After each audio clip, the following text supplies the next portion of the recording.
Hey, Local 5, it's Dave. Quick update on the circumstances that we find ourselves in and what the executive board is undertaking at this moment in time. We met with the fire administration today and brought forward your concerns and our concerns concerning the circumstances that we find ourselves in with the budget, and the fact that it feels like the administration has in fact made a mistake, and it seems to be coming out of the backside of the people who are actually doing the work. We feel that pain. We conveyed that message, and the fire chief has taken the responsibility for this mistake.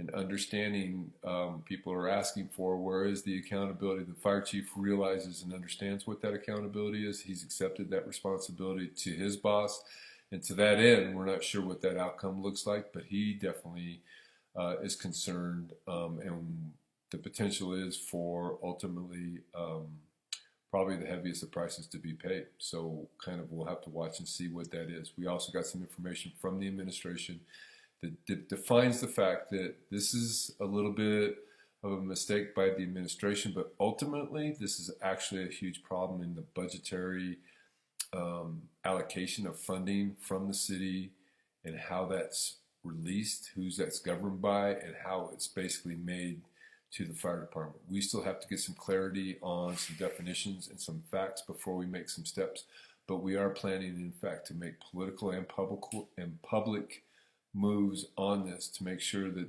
especially the deficiencies in the service delivery is made known to those people that are responsible for that, because we're responsible for that, to our members, to you, to the fire department, and ultimately to the public that we serve. So we are working in those directions. And again, we've made every concern that's been brought forward known to the administration. We've conveyed the message of the frustration that's out there, and the fact that we're probably in one of the most prosperous times that we've ever been in this city economically, and yet this seems to be coming out of the backside of our members to try to make something happen. This is administrative from the perspective of the mistake, but again, big picture wise, this is definitely a position of potentially a city administration, but we have to get some clarity on who's actually responsible and what that budget looks like as we glean some inside information to that. So I'm going to ask you to be patient, keep bringing those concerns forward. We're conveying that. We're working with the administration to try to find some solutions to this that may not be as draconian as the ones that are being considered. And to that point, we're maintaining 4-person staffing, and we're looking to try to eliminate that reduction in service delivery. We don't know what that looks like. We're all frustrated at it, but the administration has agreed to work alongside with us so that maybe we can find some different answers. And we've had an incredible amount of collaboration amongst the executive board and moving forward with some really great ideas.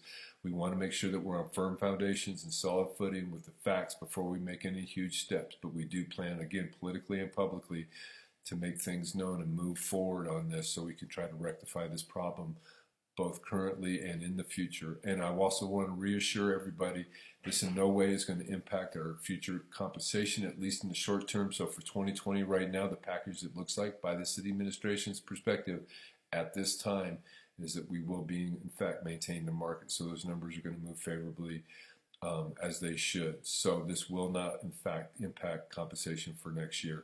But overall, this could impact the potential and how the budgets are developed for the fire department. We're working diligently, again, representing you to make sure your voice is heard. Whatever you have in a concern, please bring it forward to us, and we'll make sure we convey that up to the administration.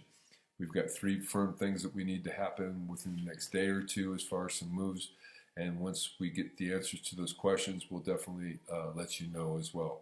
So stay true, hang in there. If you have any questions or concerns, don't hesitate to give us a call. We're working diligently. We're conveying the message of our frustration, and we're also trying to work to try to find answers for our members and for the public that we serve.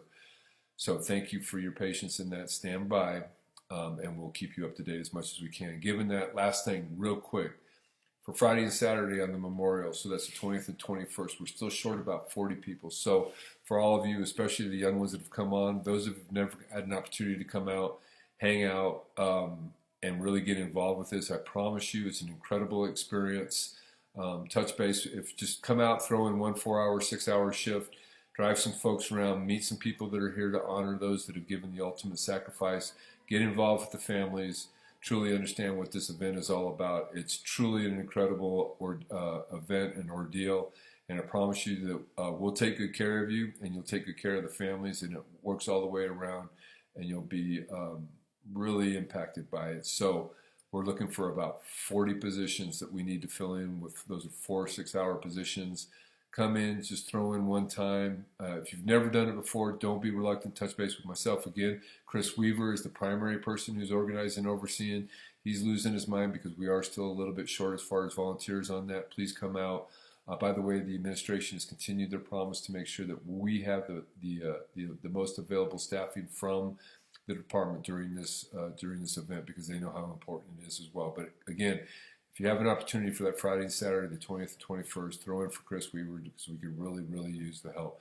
Thank you for your time. We appreciate your support. Don't ever hesitate to give us a call. We'll try to answer your questions and convey your concerns up to the administration and work hopefully to find a solution to this problem. Thanks again.